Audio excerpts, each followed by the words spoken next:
Alright, welcome back to Asterix and Obelix, The Big Fight, the Netflix version. So, with the flashback out of the way, if I recall correctly, now we proceed properly with the plot. Again, no fancy titles, this is just called Episode 2. I do wonder if the Roman number is supposed to be the one that stylizes the name of the title, who knows. Regardless, start before the Netflix logo, the tutum sound effect, in 3, 2, 1. Click. I wonder who came up with that sound effect. Well, the people, at Netflix, I guess. I just don't know the context in which they decided to create that. Be funny if there's a special story behind it. So, another day, another Usually the gag attempt. Usually the gag. Oh, there you go. Here's the narration. Yeah. Occupied, except for one. Yeah, there you go. That particular Roman cartographer looked like the Doctor from Star Trek Voyager.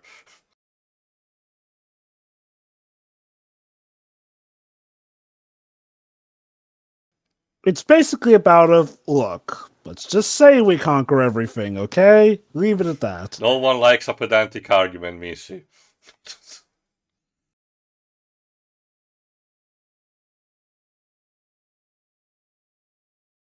Is she a completely brand new character or another from the if I remember comics? correctly, yes. It's been a while since I read the Big Fight myself, so it wouldn't be. Oh boy, the Romans do comedy.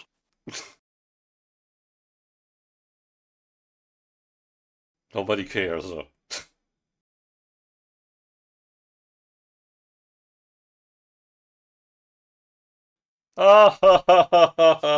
Hilarious. Hilarious. The absolute cream of corn of comedy. It's Roman humor, Dreams. You can't understand it clearly.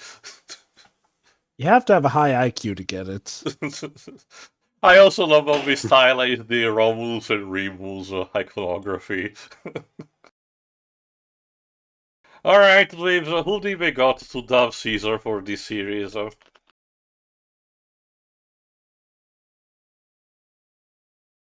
They made Star Wars?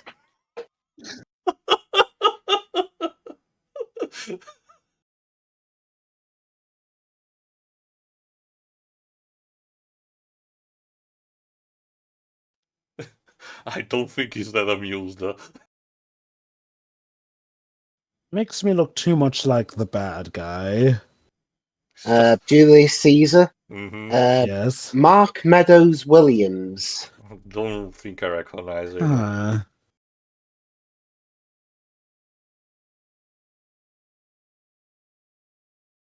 It's so last century.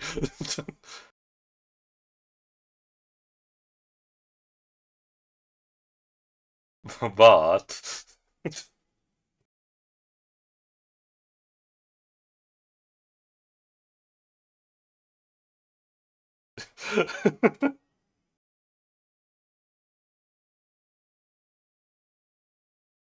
Wow, even Caesar Mom knows about it.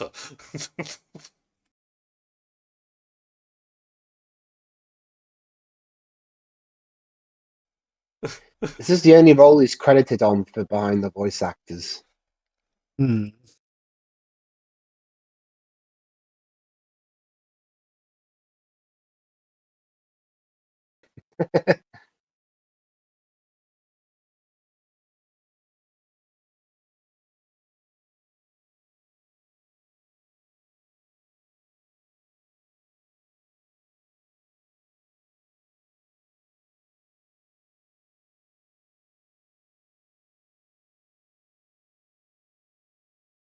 So her name's Metadata. Also, you can tell she's against the trends because she's a woman who dares to wear pants. Which, shoot, even men weren't really wearing pants in Rome.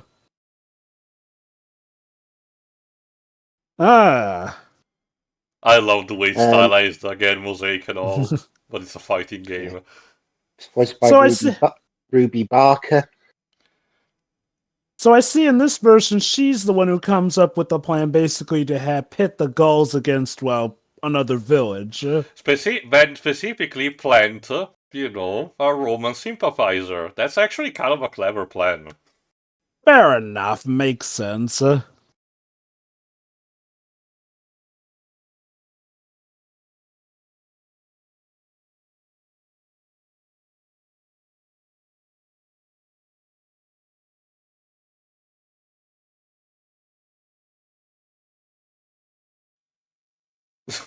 Julius, this obsession with Gaul, I think, might be your undoing.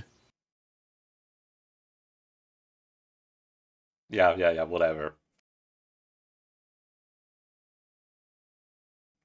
Oh, you're gonna regret that, honey. Everyone who gets sent to Gaul comes back in a straitjacket. So, yeah, General Fast and Furious, yes, that's his name. Yeah. He's the one on the rope now. Yeah, basically Metadata, I think, is his niece. Yeah.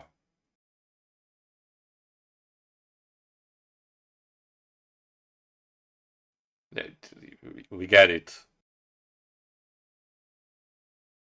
Oops.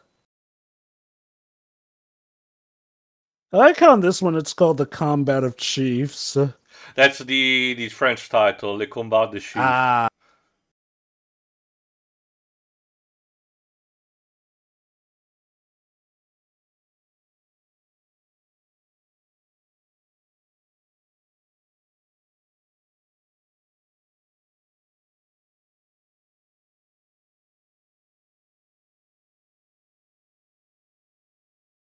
Wow, 30 days. That's a new record. I'm surprised you don't have one of those X amount of days since the Roman attack. Also, yeah, my statement still stands. The chief really let himself go. I think there's also an analogy of the fact that he rarely walks and always stands up on the shield being carried on. That is a fair point. Aww. No, please don't let him sing. Oh god. Thank you. Thank you.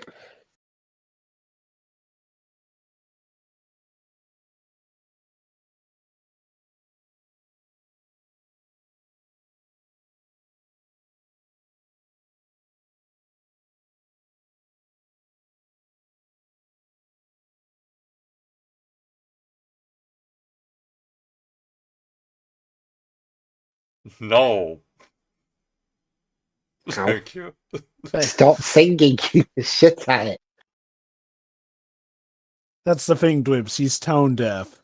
He's the worst kind of bad singer. He's the kind of bad singer who can't tell he's bad at singing.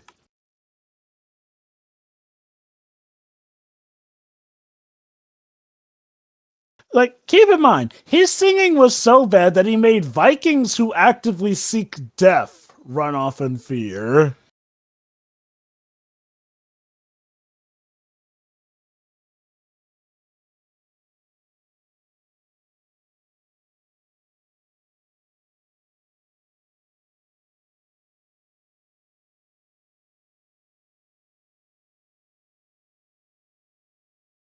What if I don't want to get the speech? Still got that stage fright from as a kid. Come on. Don't faint. Don't faint.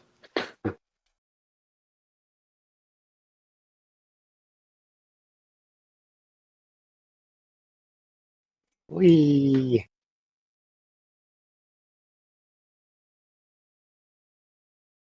At the very least, we don't have the whole trippy sequence from Asterix and Cleopatra, where he dreams about eating stuff.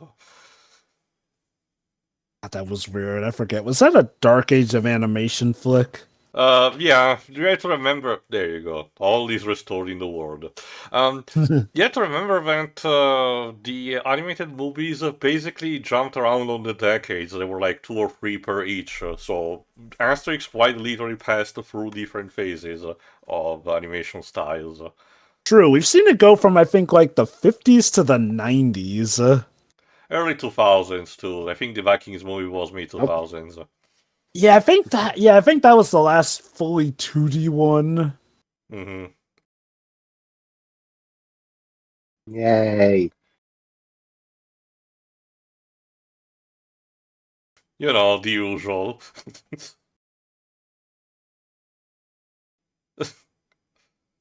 Sozzle. You know, the funny thing is that this doofus here is kind of the main bad guy in the original Big Fight movie when you think about it. That's again because it combines the story with the one of the Soothsayer, where the Roman Yeah, true. legions were a bit more prevalent. Was Fast and Furious in the original version of the Big Fight? Yes, but if I recall correctly, it did have a different name. Operation Big Fight. Ha. That's the title. I guess somebody really wanted to throw in a Fast and the Furious reference. Well, yeah. Again, the outside of the occasions where the English names are changed, a lot of the books would love to have reference to events that are current or very recent. Like again, there's a book that came out fairly recently about the chariot race, where if I recall correctly, the Roman contender is literally called coronavirus. So you know.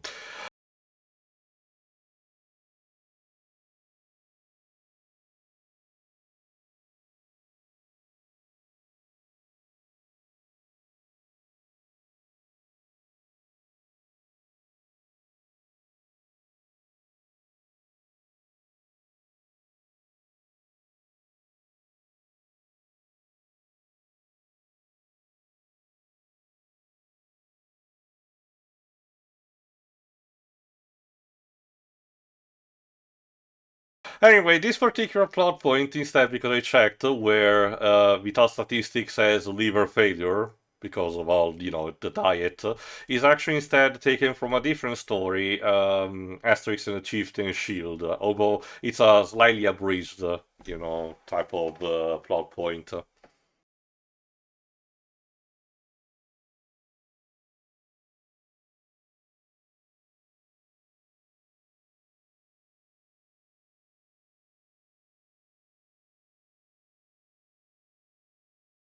Yeesh. Marital issues. Caused by a stomachache.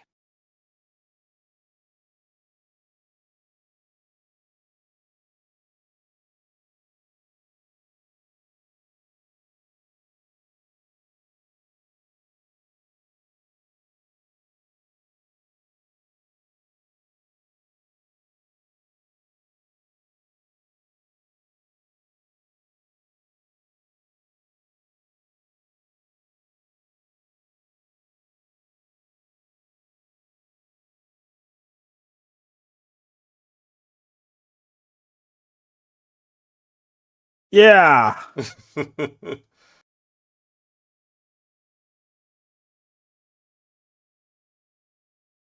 I guess.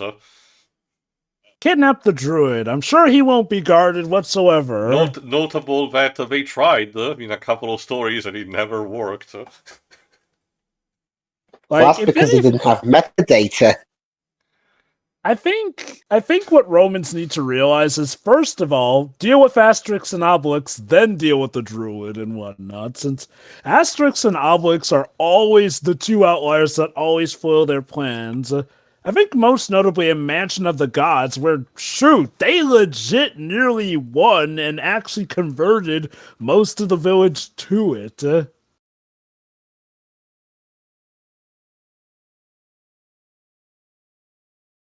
Ew. Yeah, that checks out.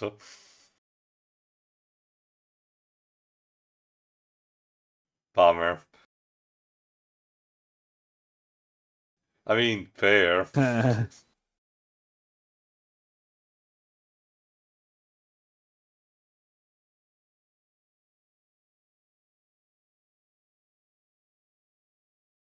I see Getafix is getting a bit tired of the usual routine of pretty much people only coming to him for, well, medicaments and everything.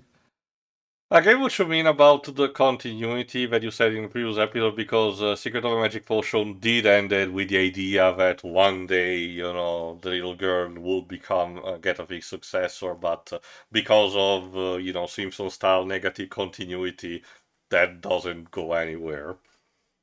Yeah. At least so far, to be fair, Secret of the Magic Potion was not adapting a book, but was an original story, so... Which, I guess I wonder if maybe the general rule of thumb is going to be every single movie or project is its own continuity. I don't know if the live-action movies did things differently If or I recall whatnot, correctly, the but... live-action movies do count as their own separate storyline, but they are connected with each other. Okay, you Apparently. know what? Different universe, so at least there I kind of get it. Besides Drova, We're... their own brand of mess. Again, the first movie alone combines something like 5 stories into one. I've heard mixings about it. I've heard some people not like them. I've heard a lot of people who do like them, I'm still so... amazed that the first movie went in direct competition against Star Wars Episode 1 and managed to survive. Wow. Yeah, Regardless of how say many... what you want about Star Wars 1, but it did make money, Oh no, it was the movie event of the time. I don't think some kid's gonna want to steal a rock, let alone have the strength to without the potion, Obelix. Man, the attention to detail is so incredible. God damn, even for just Yeah. this kind of landscape shot. Wonder how big the budget for this was. I Yeah, wonder. sometimes Netflix does just decide to hand a paycheck with a lot on it. Pretty much, yeah. Hello. So yeah, you may recall this bit from the other Big Fight adaptation. Getafix actually does manage to get into an entanglement with the Roman. Obelix, if I had to guess correctly, Obelix will have with the Menhir, and shenanigans will happen. Although, funnily enough, the reason the big fight technically worked in its movie was because it wasn't a fight against another village, but just the village infighting amongst itself. Yeah, it kind of just makes me wonder if maybe they should have just called it the Soothsayer. And Getafix madness in that movie was overly exaggerated.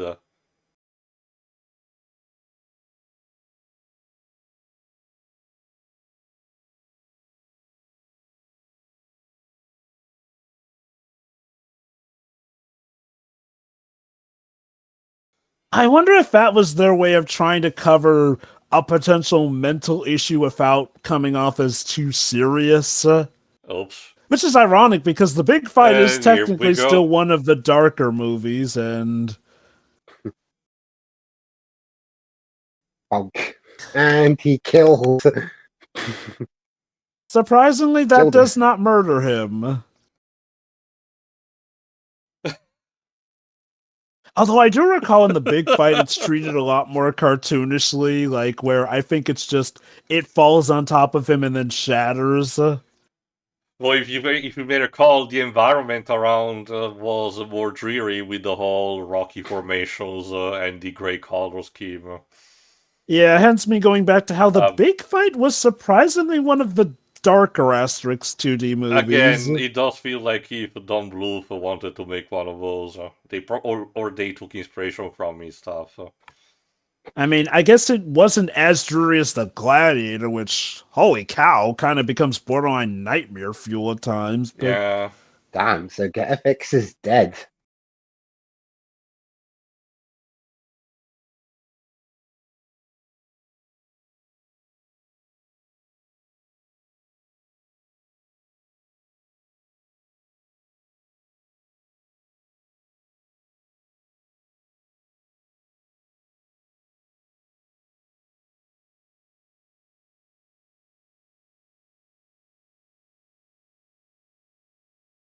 To be fair, Metadata, it's still job accomplished at the end of the day.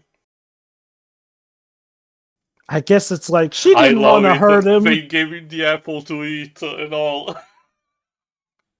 Let me guess. She didn't really want to hurt him. She wants to do it justice-like, and She's this totally. equivocation rule. She wants to believe genuine the idea of, converting the Gaul village in a peaceful manner. While General Fast and Furious clearly just wants to kill someone. Oh, okay. So it turns out that kid from the flashback actually is a central character to the mythos, since now this is him grown up and whatnot. Let's see, Cassius Ceramix. Which, He if I was recall also in the correctly, is the perfect candidate for Ben because he's our own sympathizer.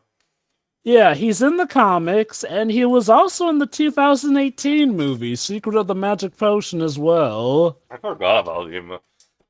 Apparently, he was head of the village that Oh, alright. lends the druid Okay, so to, learn under at Getafix. least one of them, the one that they visit.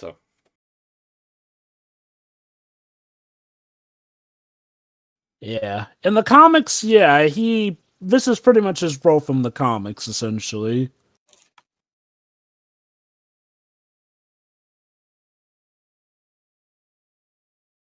Ow. Oh well.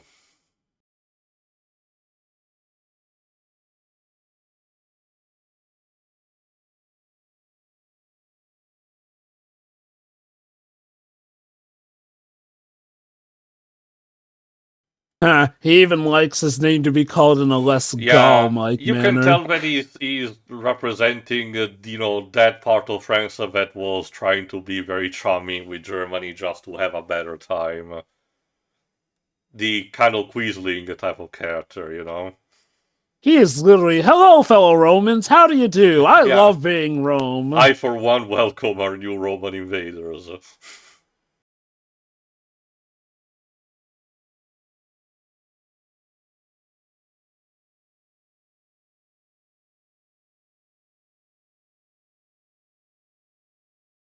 Vulcan. That's the Roman equivalent of Hephaestus, the god of the forge. Because Rome liked to appropriate a lot of stuff from Greece, while of course changing up the names. Mostly because they really hated a lot of stuff from Greek culture, so they were quote unquote doing them a favor.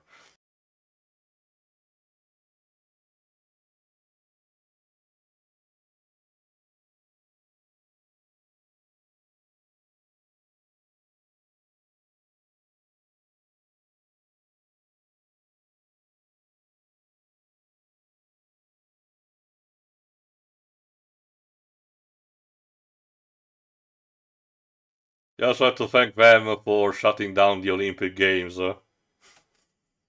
Yeah. Ironic given how much people tend to associate the Olympics with Rome. No, instead it's Greece. Yeah. But hey, he was scared at first, but now hearing that there's no magic potion Ha in ha play. ha. For those who don't know that kind of reference, Charles de Gaulle was the French general that managed to lead the resistance and then became the first president of the newly restored French Republic post-World War II. Cute.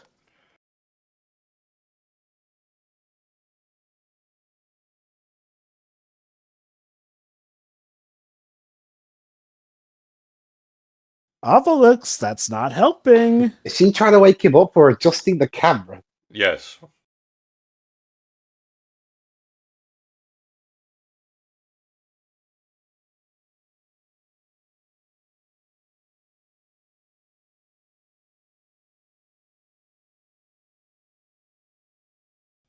Oh, Oh snap! It became 2D. not just that, the budget really went down. Yeah, no. Apparently They that lost the was. budget for a few seconds. So is this how Getafix sees the world now? And basically, phase 1 animation. Yeah, just the sketchboard. Mr. Beardix.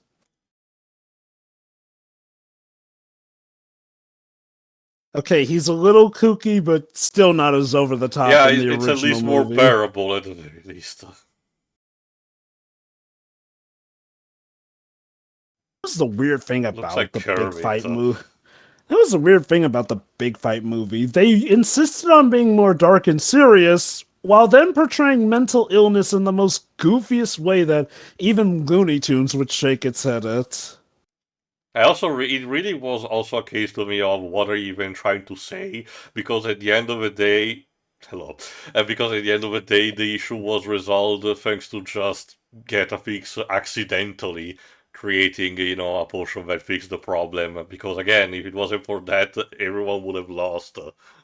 Which, when you think about it, really implies that this town has to rely on drugs to beat the bad guys. Well, yeah, pretty much. Anyway, thoughts for Oops. this episode, Dweebs? Yeah, it was solid enough, especially with the near miss of the death of Getafix. Don't worry, Dweebs, he was just sleeping. And now he's absolutely off his rocker, but, at least he's not dead. Hooray. Alright, what about you, Jovo? This is another good episode. It feels like these are all little snippets of a bigger movie, kind of like what Hateful Eight, the extended version on Netflix, is doing, essentially. But I feel like it works. Again, it's a nice expansion of stuff.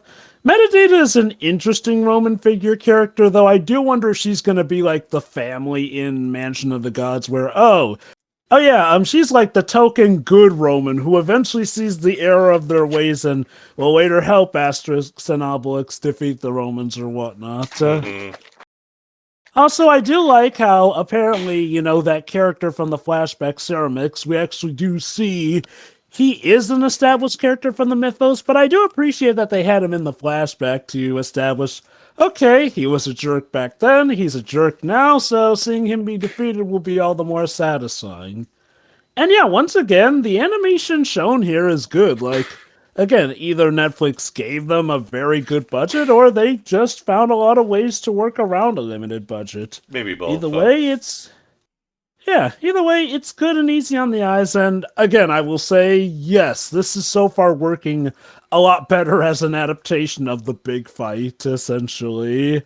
Like, again, the more I learn about the actual original Big Fight comic, the more I wonder why that movie wasn't more so called The Soothsayer, since it seemed to really rely more on the soothsayer part of have stuff. no idea, to be honest. Oh, well. The way that movie was made really puzzles me.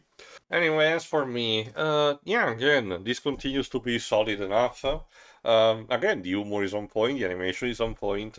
Even with the changes applied to the story, it's still a good time. So it really is a testament to the quality of this product and the care that the dev team so far at least has put into it. So I am optimistic about how it will continue, which I guess we shall see in episode 3. So enjoy the rest of the Netflix credits and see you for that. See ya. See you then. So yeah.